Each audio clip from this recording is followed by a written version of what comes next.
All right, we are live. Hello, I am Karen Jensen from Teen Librarian Toolbox, and you are here today for our hangout on hazing with our host, Eric Devine, who is the author of several books from Running Press, including Press Play. And see, the Running Press and Press Play got me confused for just a second. And Anthony Breznican, I don't actually know how to say that. I meant to ask him beforehand. You nailed it. You got it. You got it just right. Breznican. Okay, who is the author of Brutal Youth, and Joshua, I was going to ask this one too, but Cohen? Yep, that's it. All right, who is the author of Leverage. And today our host is going to be Eric, so I'm going to hand it over to him. Yay, I have all the power now. Also, all right, so I won't take too long. We'll do introductions about us, our books. I think it makes most sense that we go alphabetically, right? That's Okay. fine. So Anthony, you get to go first. Your book, give us the lowdown. Well, we're all here because our books deal with hazing and bullying, and my book is called Brutal Youth.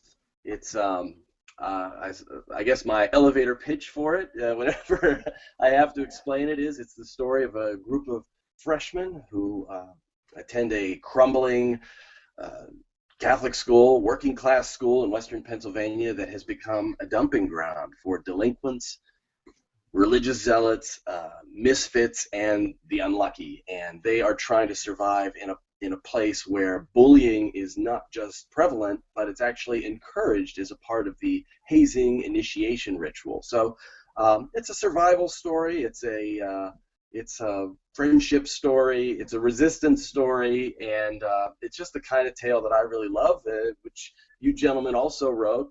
It's a story that has, I hope, some heart and some edge, and yeah, that's it. Brutal Youth, the title I stole from Elvis Costello. All right, Josh, your turn. Okay. Mine, I'll try to do that elevator pitch as well. Basically, I would first describe as an odd couples pairing of two boys from really different worlds that would most likely not be hanging out together. One boy, Danny, is a small, wiry freshman, and then there's Kurt, who's both physically and emotionally scarred, sort of a hulking figure that at first glance everyone thinks is owning and running things, but he's got enough baggage that that's not the case. And the two of them come together after witnessing like a brutal attack, and they have to join forces and both repel that attack and try to figure out a way to deal with it and overcome it. That was a great elevator pitch right there. Thanks. Yeah, very nicely done, guys. All right, so mine, Press Play.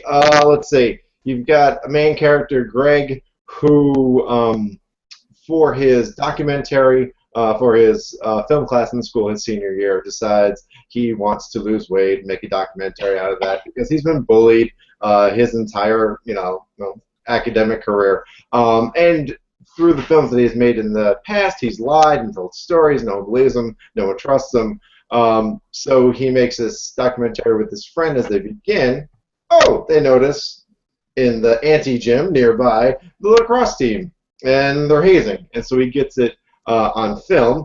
And, of course, he would want to go somewhere with it, but he can't because the principal is the coach of the lacrosse team, and so therefore that becomes an impossibility. And then it becomes a series of, so what do I do now? What do I do with this stuff? And it really becomes an issue of, okay, these kids have treated him like crap forever. Why should he do anything? That moral question. And then it's, well, all right, you're a human being. You got to help him, but how do you go about doing that? And then it's, well, hey, if you're good at film, make a film, make a statement, get people's attention. So that's my book in a nutshell. Here's my elevator pitch. He's Eric, I thought you had a very Hitchcockian thing going on with Press Play. Yeah. This guy, he's the man who knew too much, the boy who knew too much, and his information puts him at peril, and yet he has the power to destroy people who are really doing some terrible things. I thought it was a really great thriller in addition to being about an important topic. Well, thank you. Yeah. I mean, it's my past two books have been real tech heavy. I'm trying to move away from that, but I think technology, as we'll get into it, certainly is that one outlet for kids today. When it's hitting the fan, no one's going to the rescue. Well, save yourself. Pick up your phone and go about that. As I was reading your book too, I was, the characters mentioned their Twitter handles and things like that, and I was like, "Ooh, I wonder if he set up Twitter handles for the characters." And I went looking for them. No, I did not go that far. I'm not that good with technology. I do the best I can. but I think Greg Dunsmore's Twitter handle is Gregalicious, and there is someone who goes by Gregalicious. Is it really? I didn't know that. I should have looked that up. Oh man, that's fantastic. So for us, when it comes to today and what we're doing, I think even for me it was a question of, all right, so we're here to talk about sexual violence in young adult literature. So where does hazing come into that conversation? And so I think it's good for us to preface that. For me, when I think about it, and of course you guys are going to chime in next, so I get to launch it. You get to take it and go with it. Is that in one of two ways, like in Josh's book, in Leverage, we have a hazing culture, and it has direct sexual violence. There's no question about it. In Anthony's book, and in mine, we have a little bit of sexual violence kind of like underneath the surface. We have this, the use of, slut shaming and bullying and, name calling. Sex is a weapon.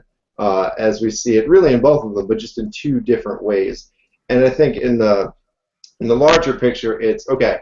If we have a culture where hazing is okay, where kids brutalizing things and one another is okay, or just talking smack to each other is fine. It opens the door for other instances of violence, in particular sexual violence, because teens, well, they think with their pants a lot, and that becomes an issue when we then have violence and sex kind of meshing, and it's this horrible scenario. So for me, when I think about it, it's like, all right, it's a culture. It's a thing that we need to discuss and look at. So the question then, very obviously to both of you, is why hazing? Why did you decide, of all the things in the positive, fun world of YA that we could have written about, why in God's name do we all three of us go down this very dark alley, feel compelled to write about hazing? Simple as that. Josh? Go ahead, you're up. Yeah, or Josh, whomever. Okay, I'll jump at it. For me, I don't know, just because the attack scene in the book, it's interesting because there was I'll jump into a quote that came from House of Cards, and I think he was quoting Oscar Wilde when he's saying everything's about sex except for sex, which is about power. Yeah. And obviously I saw this way after I wrote the book, but it's such an interesting layering it on this discussion. It's almost like the hazing. When I see dogs like greeting and they immediately want to establish their dominance and one mounts the other, and the other dog might not actually be trying to copulate, but it's this, to get really primitive about it, there's this establishing of this hierarchy, and a lot of ways, and the ugliest part of sports, and I really don't want to come off as a sports basher. I think sports is amazing, and it's a great way to channel lots of energy of boys and girls, men and women, so I really don't want to be a basher of that. But I think one of the tricky areas, and mostly in a negative area, is the hazing aspect, where it's this idea of establishing this hierarchical order, and then it so quickly slips into something that at best could be maybe a bonding experience. And I'm real, hesitant about even describing as there's any positive to that. But it quickly slips into this alpha male or alpha female, for that matter, dominance issue, and then it's almost like sex is besides the point. It's sex is a great tool because it immediately humiliates when it's the victim of it doesn't want it. It's one of the quickest ways to shame someone in a way that, if you punch them in the face, that's going to show up, and a lot of questions will be asked. But if you do something, and just as recently in New Jersey, there was the town where the boys were being groped, and it was so interesting because they immediately, once that got publicized, the victims immediately started recanting their tale, and they're like, "Oh, it's not so bad, and it wasn't a big deal," and you know, they're humiliated even once it's been exposed. So the idea, there's something about, especially at that age when you're an adolescent, you've got hormones going on, and you're questioning, and you're freaking out because you're like, "Oh my God, I was aroused by the cat walking around the room. What is wrong with me?" Sort of thing.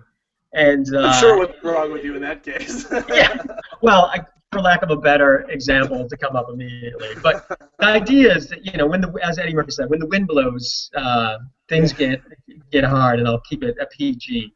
But so kids are questioning everything at that point, and this really throws things in a way that someone that's smart enough and malicious enough to use it to their advantage knows what they're doing, and even if they're not nuanced about it, know that they're establishing this dominance, and it's all part of bullying. So that's a long meandering way, but there I go. I agree with everything you said there. It's the reasoning in bullying is I think human beings, we get very concerned about where we are, what our status is, and who's above us and who's below us. And some people, they see safety in numbers and they want to help people that up the ladder that they've already climbed up. Other people say, it was hard for me to climb this ladder. I'm going to make it doubly hard for you. I think that's a split in just who we are as beings.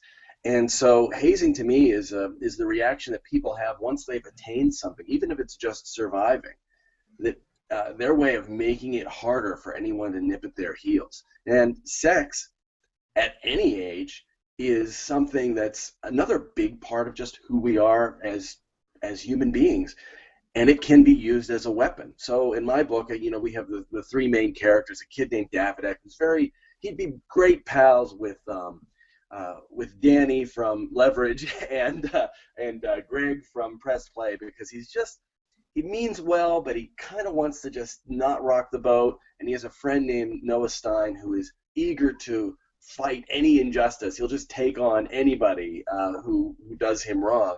And a girl named Lorelei who also wants to get along with people, but is also willing to do things to raise her status that other people aren't willing to do. And as they try to survive, as they try to help each other, as they try to turn on each other, sex becomes just another weapon, just another thing you can use. Whether you're doing it or not, just the rumor about it can destroy someone.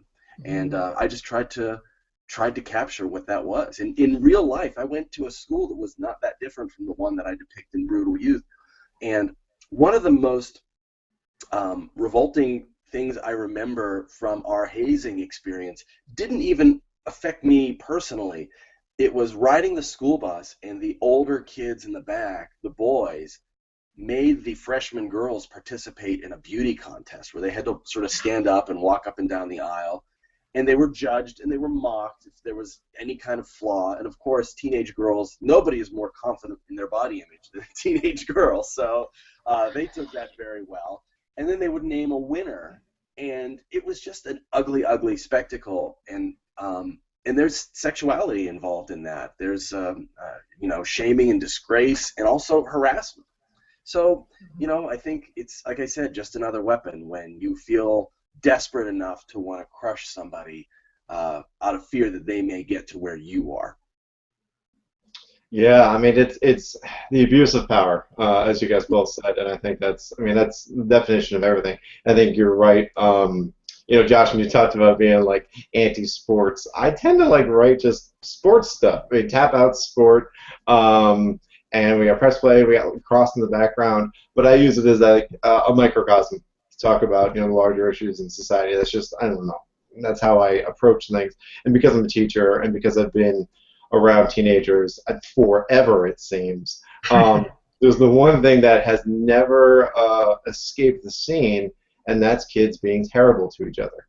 And I work in a district. I would never want anyone to watch this and think, oh, he's talking about our kids. I'm not. I work in a really positive district. We do lots of great things, but I'm not blind to other things on TV, things I've heard from other districts, and even things within our own district that I've witnessed and have read about, because I get all those papers and the journals and all those things.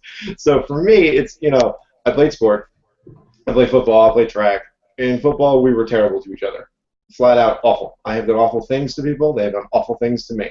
That was just how it was. You didn't question it as a teenager, and that's so frightening to me as an adult. You just didn't question it, like, oh yeah, that's fine. Let's take the guy's contact solution, dump it out, we'll pee in it, and then he gets to use it. Oh, like, we thought that was awesome. Like, what's wrong with us? And and the violence that was always there. I mean, football. Karen's laughing. She's like, I'm gonna do that. Totally. One. Somebody makes you angry at the library. But and then there's the violence. I mean, of course there's violence. Football's violent. Sports are violent. I mean, we were terrible to each other. And I never would have definitely said it's hazing at that point. I never would have said that then, and maybe I would now. But then there's also the creeping in sexuality. Guys are terrible to each other. In closed doors, coaches aren't watching, and you're half naked, and you're a freshman, and they're seniors there. I've seen a lot of terrible things when wrestlers talk about their oil check when they're wrestling. That's a legit move that they believe is an okay thing to do to people to win and to get that leverage over each other. So for me, when I wanted to write a story, I wanted to show that negative side, the Friday night light culture of we will support and do and die for our boys because we're the town that does that. And I needed a kid who was so outside he could say, okay, you're all a bunch of jerks, and blow it up, because I think we need that outsider perspective. So, I mean, I think we're all definitely coming at it from the same approach. And to that point, we all come at it from some really, really dark, disturbing places. And we don't flinch, and we don't hold back. And I know I feel that is something, I enjoy about my work. I don't flinch. It's unapologetic, I've heard. I like that term. You guys do the same. So why? Why do you feel that it is so important to go that far into it, to be that truthful and unafraid to show people, well, okay, no, this is how it really is? I'll jump in there.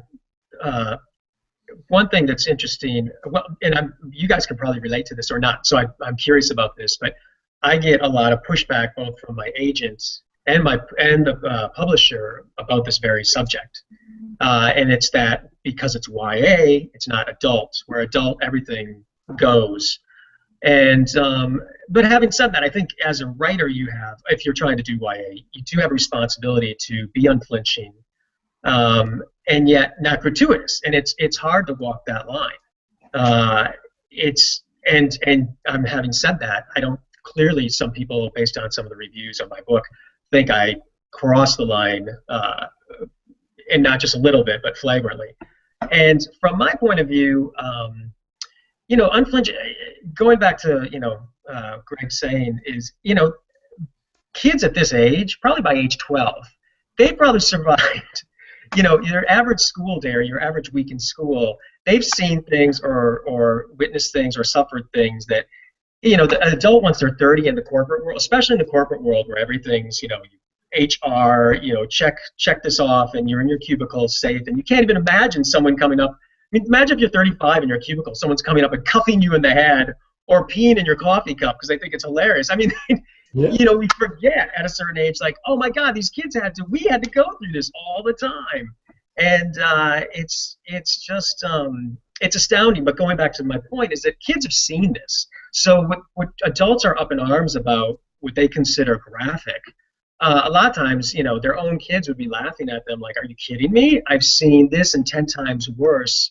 I think the responsibility of the writer, and which is so great about YA books, is they deal with not just the gratuitous, and it shouldn't be gratuitous, they deal with the unflinching view, but the really important part is what they deal with is the results and the blowback and the repercussions. And that's what the problem with so much out there, either in media, that when adults get up in arms because they're like, oh, this scene is talking about sexual violence or sexual assault, and they don't realize that, no, this is a responsible book that that is looking at that, but it's also looking at it from all views. It's looking at it from the victim's view, the perpetrator's view, perhaps, but looking at the repercussions, and so it gets lumped in as pornography when it really isn't.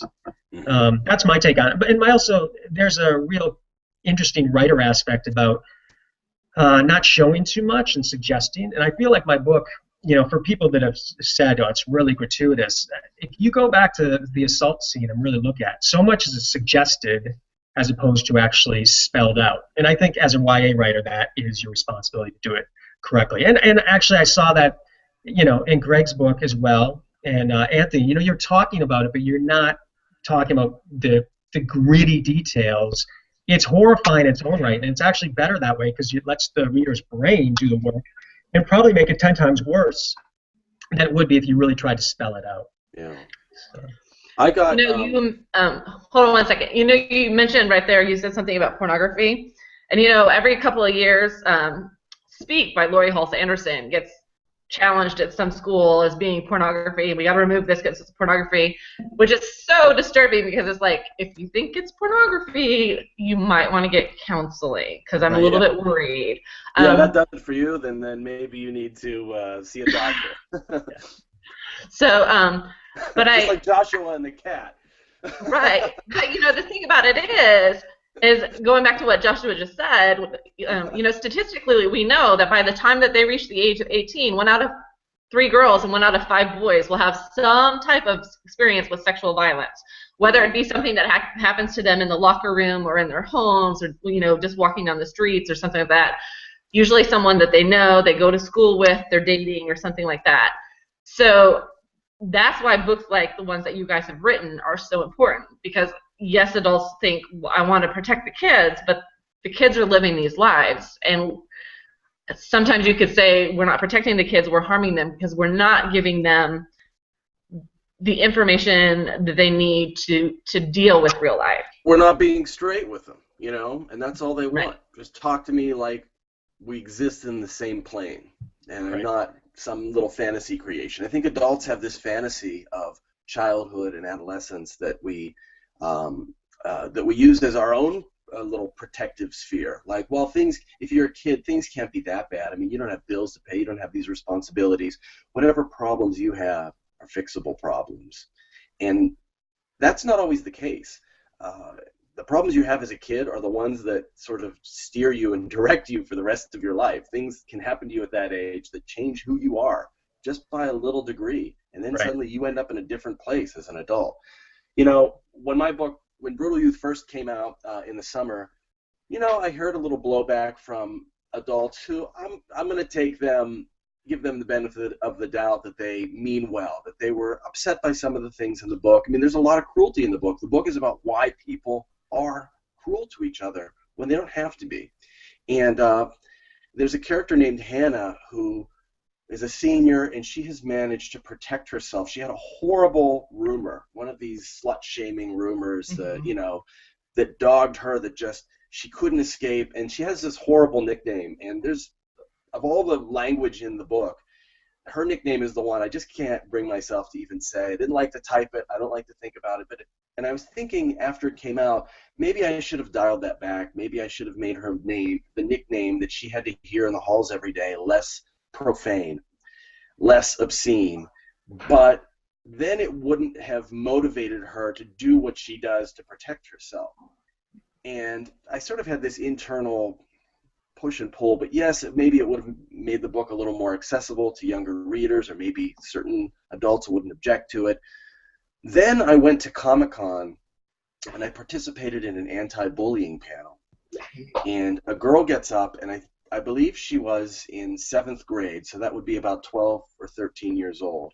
And her mom is by her side, and she wants to know what to do because she's gone to the teachers, she's gone to the principal, the boys in her class will not stop bullying her, and she's planning to switch schools, which is a phenomenon I remember seeing at my own high school. Kids would get it so bad that eventually they would leave, and we would get new students who were leaving their school, hoping to escape some rumor, hoping to escape some nickname. That's what this girl was trying to do. She wanted to know, if she goes to a new school and this starts again, this name follows her, what should she do?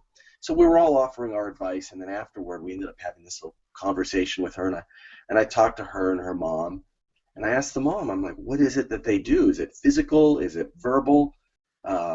Obviously there was name calling, and she told me the name that they called this girl, and it was very similar to the one that my character Hannah has to face. And so why are we unflinching? Why are we uncompromising?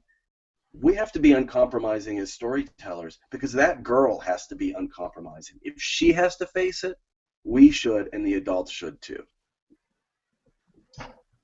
Yeah, I mean, I applaud that 1,000 times over. It's tough for me because there's that whole concept in writing. All right, is it a window? Is you writing a window, or is it a portrait? You know, trying to, let people see into this world. Are you trying to create something that people can then hope to embody? And that's difficult for me because I, of course, would love to write things that I believe, yes, this is this hopeful message and this is what I would love for kids to see. But they read that stuff and they'll say to me, it's a joke. I mean, this is not how it is. And you know that. And I know that because, I mean, it's 13 years in the classroom. It hurts. You watch what goes on and it hurts these kids. And it is so vicious and terrible. And for one of the characters, she's a minor character. Well, she's not a minor character. She's kind of kick-ass and awesome. But Ella in press play has had to do just that. She's had to change schools, and she tries to commit suicide.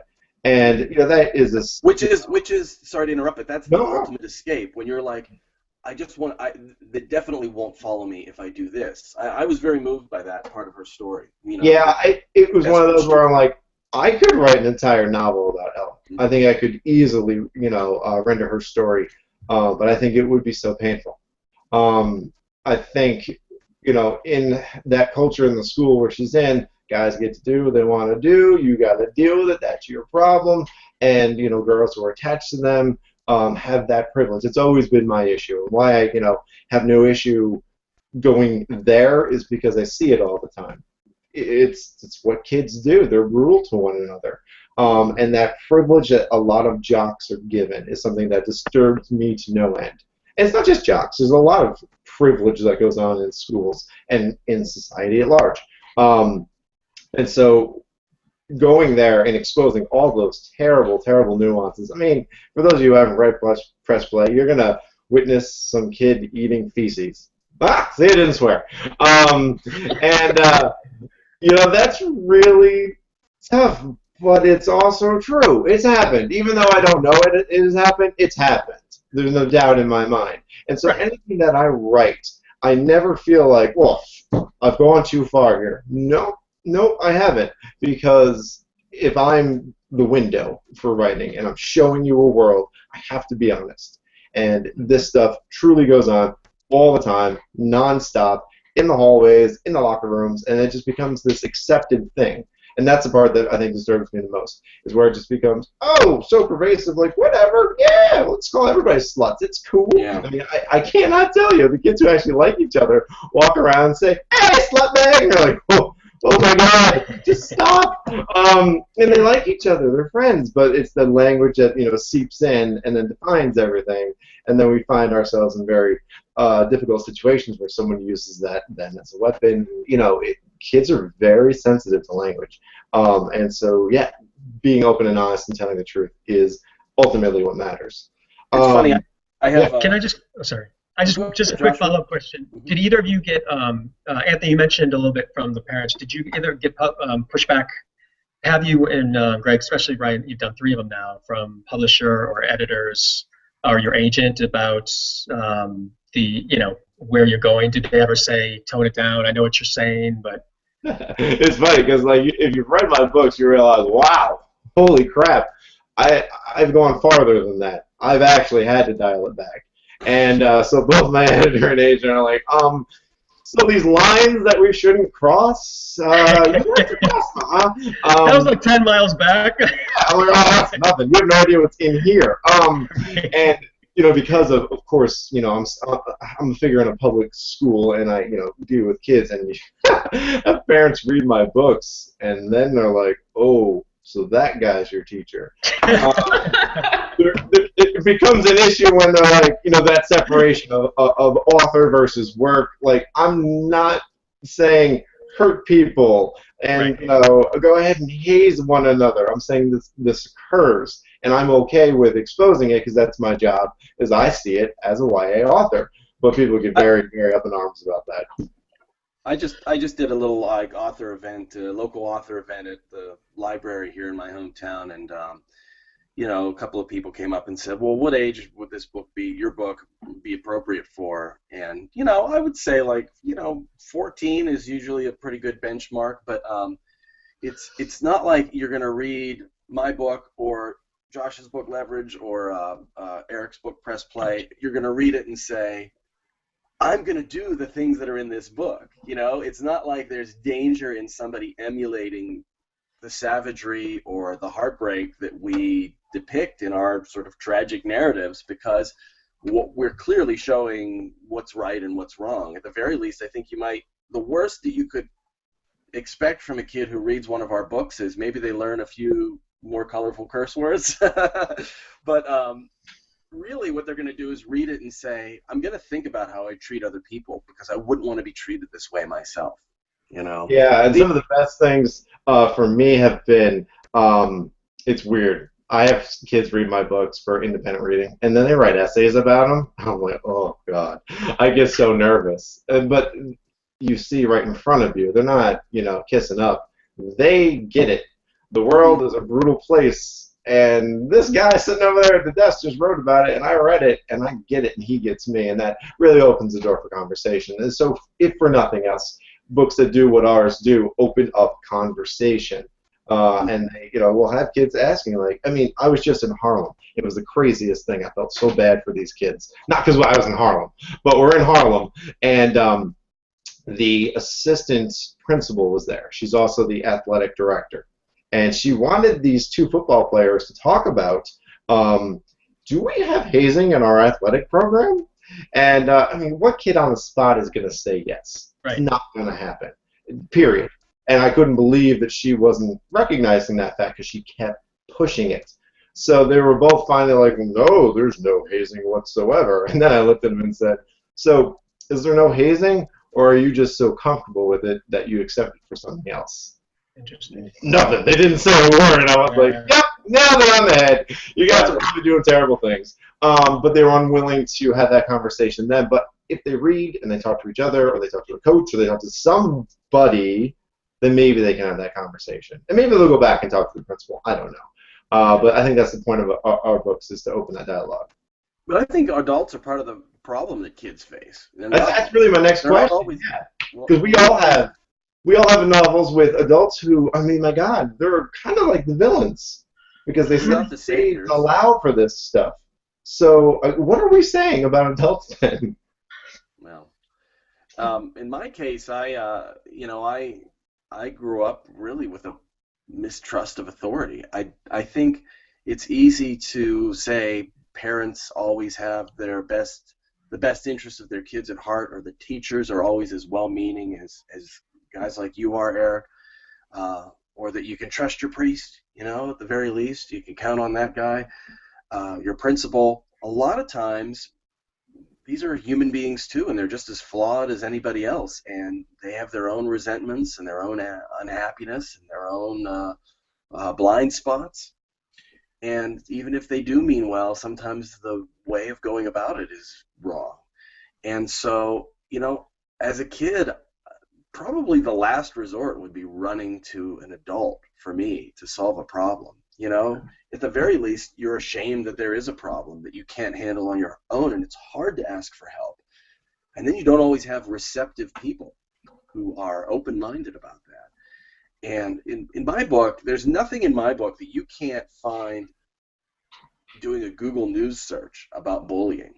Everything that happens in the book happens, and yet I still see occasional reviews pop up from people who say, well, I'm a school teacher, and this kind of thing doesn't happen. I wouldn't let it happen. We have hazing at our school, but it's just fun and games, and it blows off steam, and it binds the younger kids, whether it's on a sports team or whether it's seniors versus freshmen. And I read that and I think, you would fit in great at the high school in my novel. Like, you're hired, because that's what perpetuates that kind of thing, is a desire to say, well, it's just fun and games. Nobody gets hurt. You're not really seeing somebody get hurt, and you're refusing to see it. In your book, in Brutal Youth, like, there's the one nun, and I never remember anybody's name. I'm horrible at these things because I can never remember names. But she's constantly, like, you can tell she's always trying to do the right thing, but at the same time, she always kind of makes everything worse because she ends up kind of excusing other people's behavior, which of course just keeps it going, because she, they know, like, well, nothing really is going to happen. Whereas in some of the other books, the adults involved are not, I mean, they are more villainous. They're very much like, encouraging, they know about, they're actively, overseeing or perpetuating it. But it was really interesting because, like I said, in Brutal Youth, the one sister, she's like, she thinks that she's trying to do good things and help everyone, but she's excusing the behavior. Her name is Sister Maria. She's an older lady. She's a nun. She's been at the school for a long time, and I modeled her on the kind of politician who really frustrates me, the kind of person I vote for who then gets into office and says, well, let's compromise. And they see it, from a genuine place of, we're only going to make progress in little tiny steps. So let's compromise with unreasonable people, and we'll make a little bit of progress, which is better than nothing. And there's an argument there. And that's what Sister Maria does, is she sees this problem brewing at her school. She hears this thing, it's our turn, whispered among the seniors, and she knows it's going to be bad for the freshmen this year, and she tries to protect them in little ways. And she creates like this brother-sister program where she thinks, well, this way you won't have seniors just picking on every single freshman. They're going to get one freshman. And one of the teachers says, well, what if one of our crazier seniors, our more volatile seniors, just decides to use this kid as a punching bag?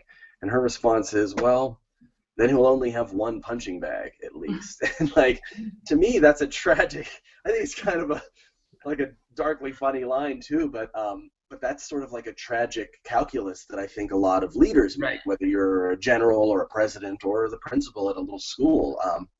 Some eggs are going to get broken.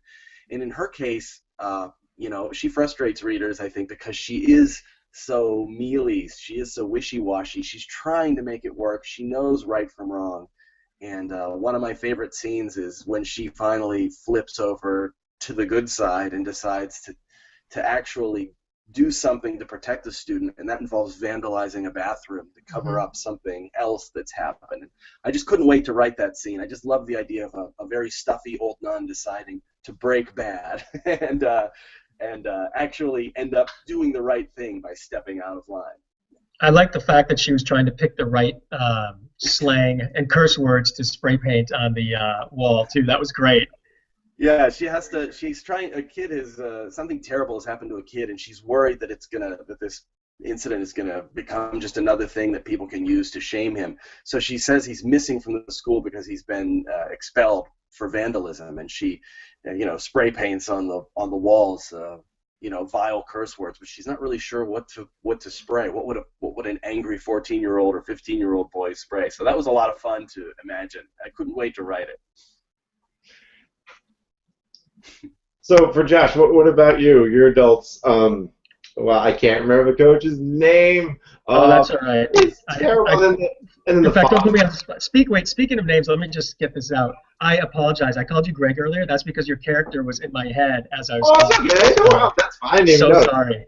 I love Greg, so it's cool. Don't worry about it. Oh, here. My brain, I'm not firing on all cylinders today. So you're leaning on a crib, okay? You have a reason to exhaust it. Yeah, actually, you're absolutely right. That explains, no joke, that explains like 98% of all brain issues. Yeah.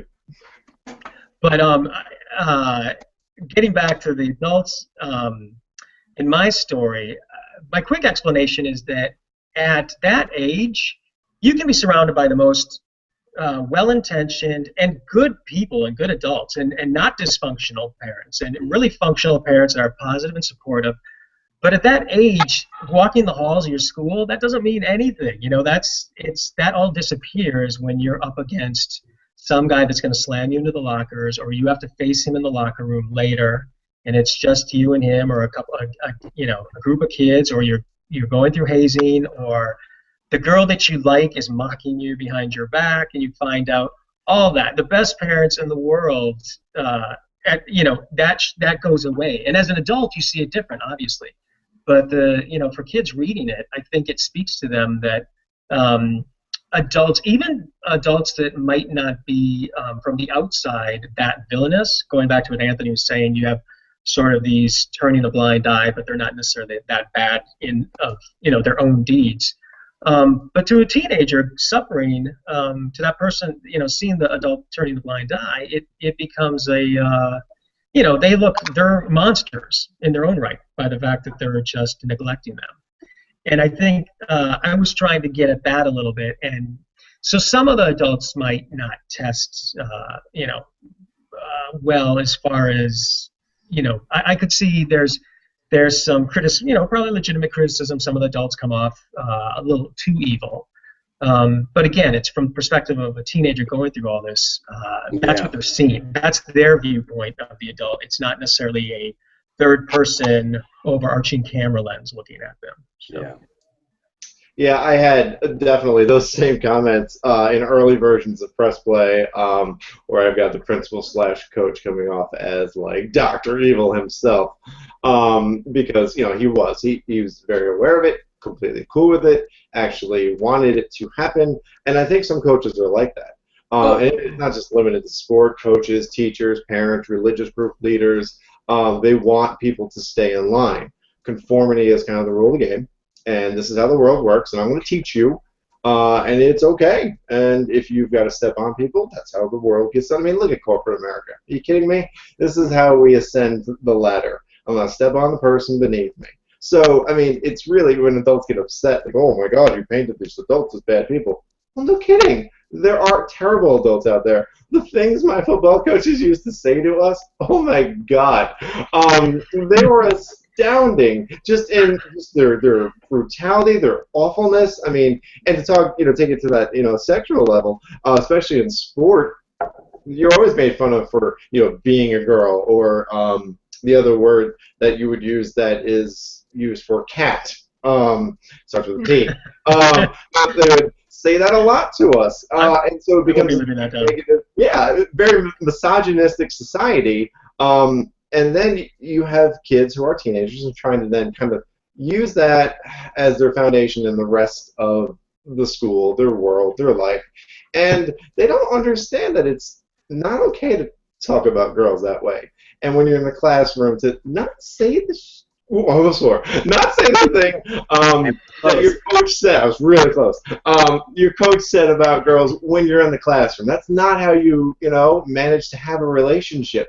But so much of it is that dominant culture type idea, where I am, typically I'm male. We see, more hazing with males than we do with females until probably we look at college culture and sororities, and those girls are brutal to each other.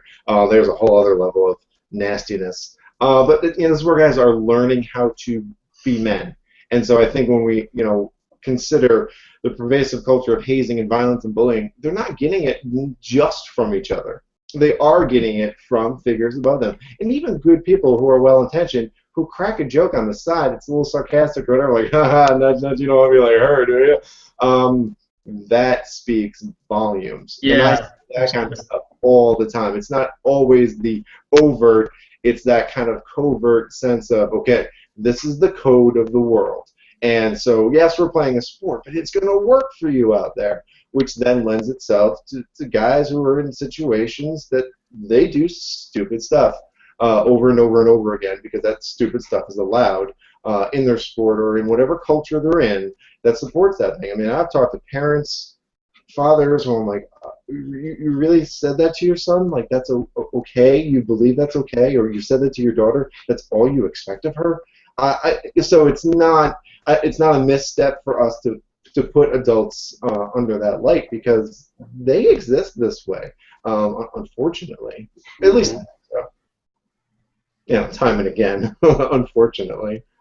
So I guess, for me, and I guess really for all of us, that seed of hope in stories that are so dark and terrible, there has to be, I like to use it, I probably use it too much, the escape hatch. There has to be a way out. There has to be that glimmer of hope. There has to be some way. And so for each of us, I think, and it's funny because rereading Leverage, there's a novel I wrote that did not sell. I realized how much that influenced one of the books that I've written just the other day because I finished Leverage again. I was like, oh my god, I did that whole technology thing. Using the Jumbotron and such. But to get back to my point is that escape hatch. The kids need a way out of this. They need to show the reader that there is another path, there is another course. You can maybe not win, but at least get out of this. And so for us, why did each of you choose the routes that you chose to get the characters away from, or at least to a degree out of that hazing, at least for the moment? Anthony, you want to start, or you? Sure, yeah, I'll start. We were talking about good old Sister Maria, the principal of the high school in my book. She's haunted by this voice from her past. The principal, the nun who was the principal of the school when she was a student there, who says something like, it's easy to go wrong trying to do the right thing. And I think, that's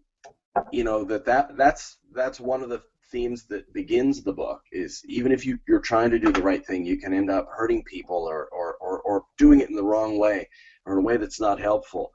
And by the end of the book, I hope that another line offers the glimmer of hope that you referenced there, Eric, which is the good guys don't always win, but there's victory in just having been the good guy.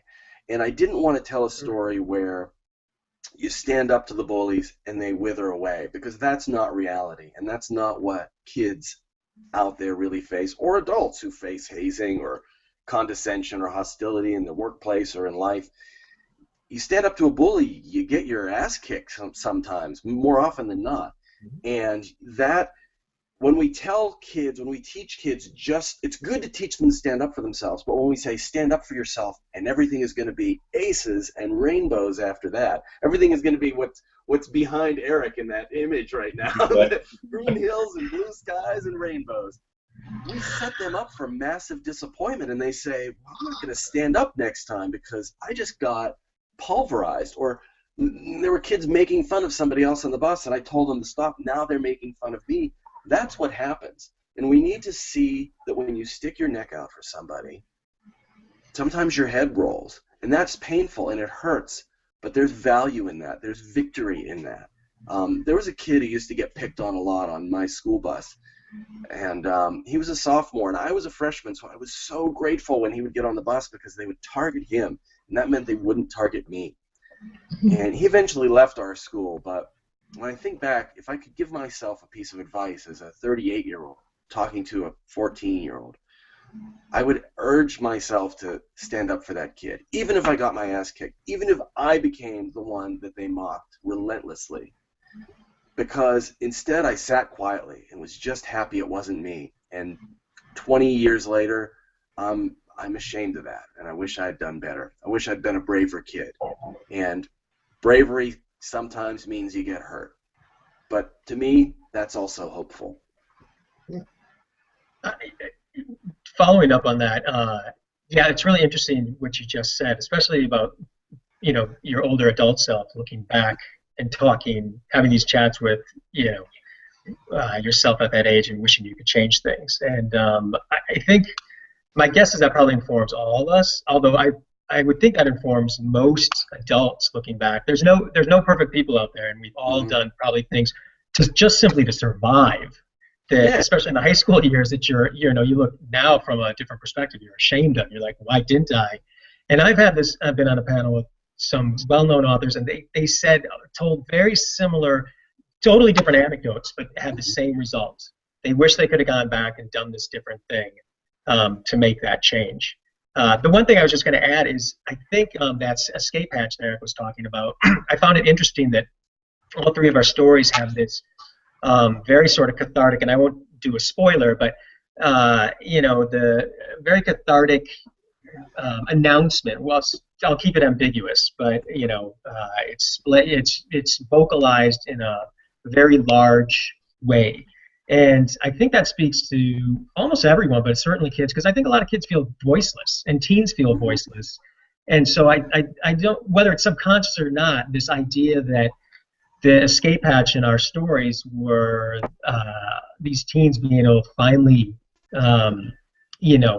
here it is, and get it out in a nonviolent way in a lot of ways. I mean, they take extra hits, as Anthony was saying, but ultimately the villains or the people standing on the side and letting things happen are forced, to see what they've done.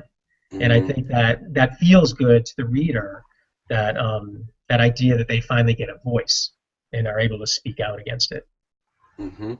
Yeah, and I mean, voice is everything. And again, in my ending, that's exactly it. Greg has been voiceless to a degree because he's been a liar. No one wants to listen to him. Why would you? And he turns the corner because of Quinn, because of Ella, because of Ollie, whatever in him changes, and he decides this is how it has to be, and that takes guts. And it really, when I speak to kids about it, I mean, that's always the moral dilemma. Like, people are going to be awful to you. That other kid is going to get beaten up, and you are going to sit there. What do you do? And what you do, marks who you become. Because certainly, as adults, we can all say, "Oh my God, I should have," and you don't want to live that life of regret where I just wish maybe I could have done it differently. And it's not always your fault, but it feels that way when you're a teenager. It feels like, man, the world's on my shoulders, and this is my job, my responsibility. And if you're a good, caring person, that's going to affect you. And I think we all strive for that. We all definitely want kids who have more empathy. I see a lot of kids who, unfortunately, I don't know, Tosh.0, YouTube, jackass culture has really desensitized kids a lot, at least outwardly. I see a lot of kids who just watch it and are voyeurs and are cool with it, but I know that's not how they really feel, because they'll talk to me about it later. And so we live in this very strange disconnect where a lot of our teenagers are witnessing all these things, be it violence through sports or relationships or family, and they don't know what to do with it, because who knows what to do with it. And they see so much of it, it's just entertainment. Oh, that guy just got his butt kicked. Yeah, he just broke his leg. And those things are all great and funny, but they're not. And at the end of the day, the voice is saying, okay, I'm not cool with this. I'm not okay with this. I need to do something. And that's where I use technology, because I think kids are largely, who the heck listens to teenagers these days? Nobody likes them, except for good librarians and authors like us. We care, and so certainly it's worth continuing. And so I guess as we're getting towards the end here, where are you guys with where you're going next in terms of your thoughts about writing for teens and dealing with difficult topics? And how you can then maybe provide a sense of voice or outlets into these darker passages we've run into to kind of help them see better things. For me, the story I'm working on, it's a great question, because there's always that balance of what I want to do and then what's published. So, how dark do I go? And I've probably just because I've been around now and learned, taken a couple knocks and understanding the industry a little better. I'm trying to approach the violence a little differently, but I don't want to be unflinching. I'm looking at this is just rambling, so I'll keep it short. To be honest, I don't know. Let me leave it at that. I think a lot of it, and I'm being guided by the publishing industries, what they want and what they're accepting. And I got enough pushback on the last one that I feel like sometimes, unfortunately, it feels like you're writing with eyes over your shoulder. So we'll see. I'll just leave it at that. We'll see. We'll see. Well, guys, One thing that I think it's worth saying is reading your books. They're not downers, you know. They're tragedies, but tragedies are beautiful and inspiring, and they're what make us a little bolder and braver as we face the world. You know, the world is full of disappointments and dead ends and things that don't work out and things we wish had worked out better, but you still got to get up and go out and face it and give it your best. And you know, the bright light, the thing I think makes these stories fun is that, or fun meaning exciting or interesting to read, is they're passionate. You know, as we're writing about emotions and about caring and about friendship and about risking your neck for somebody else.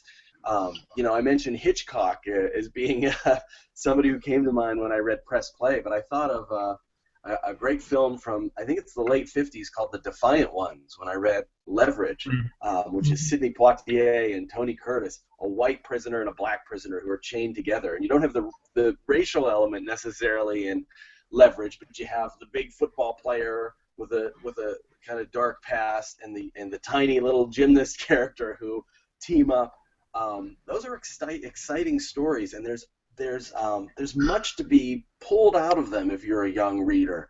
And I hope that my story too, that, you know, that it's not something that beats you down and makes you depressed. I hope it makes you laugh at times. It's okay to laugh at inappropriate times, but it's also something I hope people read, and because it is uncompromising, because it is hopefully something that would upset the pearl graspers of the world who would gasp and say, oh, you can't talk about that. Hopefully it makes a reader say, I'm not so alone. When I sit here and think about my life and think about the hardship that's out there, the difficulty I have making friends or keeping friends or feeling betrayed, hopefully books like Leverage and Press Play and Brutal Youth will make you say, I'm not alone. I'm not as alone as I feel. Is that other people feel this too, and if they felt it and they made it through, I can too. And that's a rope that you throw down that people can grab onto and pull themselves out. I had just one quick story. A Goodreads reader gave the book a terrible review, and she wrote a very funny review, and she had little animated GIFs for all the characters in this 2-star review, and she was naming the things that upset her about the different characters and the different twists and things like that. And actually, I thought she picked up on a lot of what I was trying to say about the unfairness and injustice in the world, and about winning even when you lose. And we ended up having this nice exchange, and I said, you know, I kind of think you love this book. It just makes you angry. And she said, yes, it did. And it makes me angry because when she was, I think, in her early 20s, her college age, she said, when I was in high school, there was a girl in the class who was a horrible bully. And she was treated very badly by her mother, who abused her and would call her names and physically hurt her. And she would come to school and dump that on us, and she would pick on the weakest person in the class. And this girl, this reader, told me, one time I stood up for that girl, the poor girl who's always getting picked on. And I started to get picked on. And that girl I stood up for disassociated herself from me. She didn't want to know me. She left me hanging. And I've always felt betrayed by that. And that's why your book rubbed me the wrong way. It got me angry. And I said, well, but that's like a story straight out of my book. Like, that's the kind of thing that would happen. You stood up for somebody, and then they betrayed you. Like, and she goes, yeah, but in fiction, I want the happy ending. I want the catharsis of things working out better than they do in real life. And I think that's just a difference between readers. Like, I think she actually connected with the story. She wanted the fantasy that she didn't get in real life. And I said, you know what, though? You may be disappointed with how things worked out for you, but you should be so proud of the fact that you stood up for this person, even if they weren't brave enough to do the same for you. And I think that's the value of stories like Press Play and Leverage and hopefully mine, which is, you know, when things don't work out and they make you angry and you don't come away with that Hollywood happy ending, you still did the right thing, and that's worth being happy about in your own little sad way. No, it's perfect. I mean, it's where we are. It's what we do. We write it. What was the quote? We should write things that are worth remembering. And we are always going to remember being teenagers and dealing with crap. If it's hazing, if it's mean girls, if it's just, my outfit doesn't match. I mean, things are not going to work out. And we always just got to be honest. My stamp has always been, this guy is just too honest. Whatever. I don't, take it or leave it. You got to have that attitude. Because I know what I write, and I know it's not for everybody. But that's art. Art is not for everybody. And certain pieces people hate. Certain pieces people love. So we'll keep doing our thing. For every person who says, "Oh, you went too far," there's going to be somebody out there who says, "Finally, a story that speaks to me, that reflects what I know about the world," and that's who we're talking to, not the people who want to pretend it's different than it is. Yeah, these stories wouldn't exist if the world were, all wonderful. I wrote a piece I ended up giving to my students. I'm like, as soon as the world is nothing but rainbows and unicorns, those are the stories I will write. And they loved it because they're like, that's it, Mr. Devine. It's the truth. Like, write what you write because that's what it is. And don't ever hesitate. So, yeah, we'll keep writing about hazing and dark things, and hopefully they'll get better. What do you think, Karen? Did we do a good job? You guys did a great job. And the thing that I always hate about these Google Hangouts is always it seems like an hour is not enough because there's so many other things that we could talk about. I do want to just take a moment to say that I loved all three of your books. I thank you so much for taking the time to talk with us. And I just wanted to point out a couple of other things, which I mentioned a little bit before we started, but like I loved in Josh's book how here we have this football player who in a lot of world cultures, like football players and they're kings, but he's not necessarily a king, and he comes from the foster care system, which I think is a really important story to be told too, because we know that a lot of kids are in the foster care system. He stutters, and that causes him some issues, and I don't know, I just love that character so much. Yeah, I love Kurt too. He's a fantastic character. Thank you. So, and in Eric's book, not only do we have all the hazing and stuff going on, but he mentioned the female character who lots of, a great rich storyline. I love that Greg was a really flawed character, because he didn't want to do the right thing. It was his friend who kept no, we've seen this. We have to do something now with this information. And Greg's like, no. That's too much work. Right? He was afraid of the repercussions. Yeah. But the other thing that I really liked about Greg's storyline is Greg himself has been bullied his whole life because he's very much overweight. And he starts going through the process of trying to lose weight. And there's a sense, eventually he keeps doing that process even after he doesn't have to, and he's doing it for himself, which is a really important message for kids because there's we get so many body image messages out there, and you can be motivated by the wrong reasons, lots of body shaming and stuff. And I love that for Greg, eventually it becomes something that he wants to do for himself, for his health and his well-being, and it has nothing to do with these outside forces, which I think is really good. And of course, I wrote a love letter to Brutal Youth on the blog, so all the things. That was wonderful. I really love that. Thank you. They're all such great books, and I thank you so much for the time and for this great discussion, and I look forward to seeing what comes next from all of you. Yeah. So thank you very much. Well, it was a pleasure to be here with you guys. I think our books are all very different. They deal with similar themes, but did you ever read that letter that Kurt Vonnegut wrote to the school board that was burning his books in their furnace? And he said, how dare you, my books there may be coarse language or things you don't like, but my books are not advocating wildness. They beg people to be a little more kind and responsible than they often are. And I think that's what I picked up from both of your novels, Leverage and Press Play. So well done, guys. It's a pleasure to be in your company. Thank you. Well, it was really an honor, likewise, to be on the panel and invited on it, and it exposed me to new books that I hadn't probably. There's so much out there I didn't get a chance to, and I really think both Brutal Youth and Press Play need to be championed a little more. So I'm glad, we got it out there a little bit. So thank you, Karen, for. We need to take this on the road. We'll do a feel bad tour. I love it. All right, I'm going to stop the broadcast.